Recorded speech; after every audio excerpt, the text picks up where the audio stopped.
श्रीमद् भगवत गीता को हिंदू धर्म में बड़ा ही पवित्र ग्रंथ माना जाता है। गीता के माध्यम से भगवान श्री कृष्ण ने संसार को धर्म अनुसार कर्म करने की प्रेरणा दी। जन्माष्टमी के अवसर पर हम आपको गीता की कुछ चुनिंदा प्रबंधन सूत्रों के बारे में बता रहे हैं, जो भगवान श्री कृष्ण ने कलयुग के मापदंडों को ध्यान में रखते हुए काम, क्रोध व लोभ, ये 3 प्रकार के नरक के द्वार आत्मा का नाश करने वाले हैं, अर्थात अधोगति में ले जाने वाले हैं। इसलिए इन तीनों को त्याग देना चाहिए। काम यानी इच्छाएं, गुस्सा व लालच ही सभी बुराइयों के मूल कारण है। इसलिए भगवान श्री कृष्ण ने उन्हें नरक का द्वार कहा है। जिस भी मनुष्य में ये 3 अवगुण होते हैं, वह हमेशा दूसरों को दुख पहुंचाकर अपने स्वार्थ की पूर्ति में लगे रहते हैं। अगर हम किसी लक्ष्य को पाना चाहते हैं तो ये 3 अवगुण हमें हमेशा के लिए छोड़ देना चाहिए, क्योंकि जब तक ये अवगुण हमारे मन में रहेंगे, हमारा मन अपने लक्ष्य से भटकता रहेगा। श्री कृष्ण अर्जुन से कहते हैं कि मनुष्य को चाहिए कि वह संपूर्ण इंद्रियों को वश में करके समाहित चित्त हुआ मेरा परायण स्थित होवे, क्योंकि जिस पुरुष की इंद्रियां वश में होती है, उसकी ही बुद्धि स्थिर होती है। जीभ, त्वचा, आँखें, कान, नाक आदि मनुष्य की इंद्रियां कही गई है। इन्हीं के माध्यम से मनुष्य विभिन्न सांसारिक सुखों का भोग करता है। जैसे जीभ अलग अलग स्वाद चखकर तृप्त होती है, सुंदर दृश्य देखकर आंखों को अच्छा लगता है। श्री कृष्ण अर्जुन से कहते हैं कि जो मनुष्य अपनी इंद्रियों पर काबू रखता है, उसी की बुद्धि स्थिर होती है। जिसकी बुद्धि स्थिर होती है, वही व्यक्ति अपने क्षेत्र में बुलंदी की ऊंचाइयों को छूता है और जीवन के कर्तव्यों का निर्वाह पूरी ईमानदारी से करता है। हे अर्जुन, कर्म करने का आग्रह त्याग कर यश अपयश के विषय में समबुद्धि होकर योग युक्त होकर कर्म कर, क्योंकि समता को ही योग कहते हैं। धर्म का अर्थ होता है कर्तव्य। धर्म के नाम पर हम अक्सर सिर्फ कर्म कांड, पूजा पाठ, तीर्थ मंदिरों तक सीमित रह जाते हैं। हमारे ग्रंथों ने कर्तव्य को ही धर्म कहा है। भगवान कहते हैं कि अपने कर्तव्य को पूरा करने में कभी यश अपयश और लाभ हानि का विचार नहीं करना चाहिए। बुद्धि को सिर्फ अपने कर्तव्य यानी धर्म पर टिकाकर काम करना चाहिए। इससे परिणाम बेहतर मिलेंगे और मन में शांति का वास होगा। मन में शांति होगी तो परमात्मा से आपका योग आसानी से होगा। आज का युवा अपने कर्तव्यों में फायदे और नुकसान का नापतोल पहले करता है, फिर उस कर्तव्य को पूरा करने के बारे में सोचता है। उस काम से तत्कालीन नुकसान देखने पर कई बार उसे टाल देते हैं, उससे ज़्यादा हानि उठाते हैं। योग रहित पुरुष में निश्चय करने की बुद्धि नहीं होती और उसके मन में भावनाएं भी नहीं होती। ऐसे भावना रहित पुरुष को शांति नहीं मिलती, और जिसे शांति नहीं, उसे सुख कहाँ से मिलेगा। हर मनुष्य की इच्छा होती है कि उसे सुख प्राप्त हो, इसके लिए वह भटकता रहता है। लेकिन सुख का मूल तो उसके अपने मन में स्थित होता है। जिस मनुष्य का मन इंद्रियों यानी धन, वासना, आलस्य आदि में लिप्त है, उसके मन में भावनाएं नहीं होती। और जिस मनुष्य के मन में भावनाएं नहीं होती, उसे किसी भी प्रकार से शांति नहीं मिलती। और जिसके मन में शांति न हो, उसे सुख कहाँ से प्राप्त होगा। अतः मन पर नियंत्रण होना बहुत ही जरूरी है। जो मनुष्य सभी इंद्रियों व कामनाओं को त्याग कर ममता रहित और अहंकार रहित होकर अपने कर्तव्यों का पालन करता है, उसे ही शांति प्राप्त होती है। यहाँ भगवान श्री कृष्ण कहते हैं कि मन में किसी भी प्रकार की इच्छाएं व कामनाओं को रखकर मनुष्य को शांति प्राप्त नहीं हो सकती। इसलिए शांति प्राप्त करने के लिए सबसे पहले मनुष्य को अपने मन में इच्छाओं को मिटाना होगा। हम जो भी कर्म करते हैं, उसके साथ अपने अपेक्षित परिणाम को साथ में चिपका देते हैं।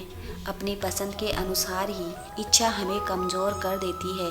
वो ना हो तो व्यक्ति का मन और ज़्यादा अशांत हो जाता है। मन से ममता अथवा अहंकार आदि भावों को मिटाकर अपने कर्तव्यों का पालन करना होगा, तभी मनुष्य को शांति प्राप्त होगी। कोई भी मनुष्य क्षण भर भी कर्म किए बिना नहीं रह सकता। सभी प्राणी प्रकृति के अधीन हैं और प्रकृति अपने अनुसार ही हर प्राणी से कर्म करवाती है और उसके परिणाम भी देती है। बुरे परिणामों के डर से अगर ये सोच ले कि हम कुछ नहीं करेंगे तो ये हमारी मूर्खता है। खाली बैठे रहना भी एक तरह का कर्म ही है, जिसका परिणाम हमारी आर्थिक हानि, अपयश और समय की हानि के रूप में मिलता है। सारे जीव प्रकृति यानी परमात्मा के अधीन हैं। वो हमसे अपने अनुसार कर्म करवा ही लेती है और उसका परिणाम भी मिलेगा। इसलिए कभी भी कर्म के प्रति उदासीनता नहीं होना चाहिए। अपनी क्षमता और विवेक के आधार पर हमें निरंतर कर्म करते रहना चाहिए। तू शास्त्रों में बताए गए अपने कर्म के अनुसार कर्म कर, क्योंकि कर्म न करने की अपेक्षा कर्म करना श्रेष्ठ है तथा कर्म न करने से तेरा शरीर निर्वाह भी नहीं सिद्ध होगा। श्री कृष्ण अर्जुन के माध्यम से मनुष्य को समझाते हैं कि हर मनुष्य को अपने धर्म के अनुसार कर्म करना चाहिए। जैसे विद्यार्थी का धर्म है विद्या प्राप्त करना, सैनिक का कर्म है देश की रक्षा करना। जो लोग कर्म नहीं करते उनसे श्रेष्ठ वे लोग होते हैं जो अपने धर्म के अनुसार कर्म करते हैं, क्योंकि बिना कर्म किए तो शरीर का पालन पोषण करना भी संभव नहीं है। जिस व्यक्ति का जो कर्तव्य तय है उसे वो पूरा करना ही चाहिए। श्रेष्ठ पुरुष जैसा आचरण करते हैं सामान्य पुरुष भी वैसा ही आचरण करने लगते हैं।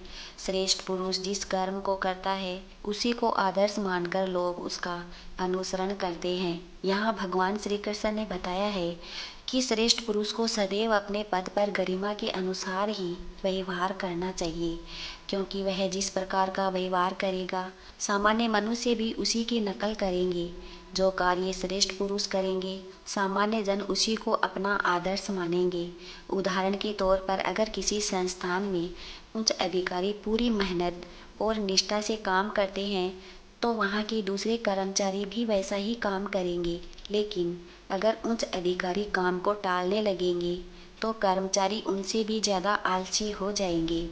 ज्ञानी पुरुष को चाहिए कि कर्मों में आसक्ति वाले अज्ञानियों की बुद्धि में भ्रम अर्थात कर्मों में अश्रद्धा उत्पन्न न करे, किंतु स्वयं परमात्मा के रूप में स्थित हुआ और सब कर्मों को अच्छी प्रकार करता हुआ उनसे भी वैसे ही करवाए। ये प्रतिस्पर्धा का दौर है, यहाँ हर कोई आगे निकलना चाहता है। ऐसे में अक्सर संस्थाओं में ये होता है कि कुछ चतुर लोग अपना काम तो पूरा कर लेते हैं लेकिन अपने साथी को उसी काम को टालने के लिए प्रोत्साहित करते हैं या काम के प्रति उनके मन में लापरवाही का भाव भर देते हैं। श्रेष्ठ व्यक्ति वही होता है जो अपने काम से दूसरों के लिए प्रेरणा का स्रोत बनता है। संस्थान में उसी का भविष्य सबसे ज़्यादा उज्जवल होता है। हे अर्जुन, जो मनुष्य मुझे जिस प्रकार भजता है यानी जिस इच्छा से मेरा स्मरण करता है उसी के अनुसार मैं उसे फल प्रदान करता हूँ। सभी लोग सब प्रकार से मेरे ही मार्ग का अनुसरण करते हैं। भगवान श्री कृष्ण बता रहे हैं कि संसार में जो मनुष्य जैसा व्यवहार दूसरों के प्रति करते हैं दूसरे भी उसी प्रकार का व्यवहार उनके साथ करते हैं। आमतौर पर जो लोग भगवान का स्मरण मोक्ष प्राप्ति के लिए करते हैं उन्हें मोक्ष की प्राप्ति होती है। जो किसी इच्छा से प्रभु का स्मरण करते हैं उनकी वह इच्छा भी प्रभु कृपा से पूर्ण हो जाती है। कंस ने सदैव भगवान को मृत्यु के रूप में स्मरण किया, इसलिए भगवान ने उसे मृत्यु प्रदान की। हमें परमात्मा को वैसे ही याद करना चाहिए जिस रूप में हम उन्हें पाना चाहते हैं। भगवान श्री कृष्ण अर्जुन से कहते हैं कि हे अर्जुन, कर्म करने में तेरा अधिकार है, उसके फलों के विषय में मत सोच।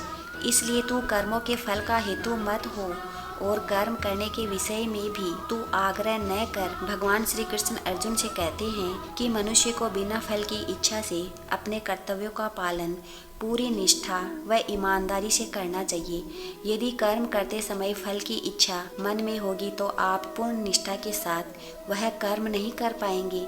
निष्काम कर्म ही सर्वश्रेष्ठ परिणाम देता है। इसलिए बिना किसी फल की इच्छा से मन लगाकर अपना काम लगातार करते रहे। फल देना न देना वह कितना देना ये सभी बातें परमात्मा पर छोड़ दो, क्योंकि परमात्मा ही सभी का पालन करता है। जय श्री कृष्णा।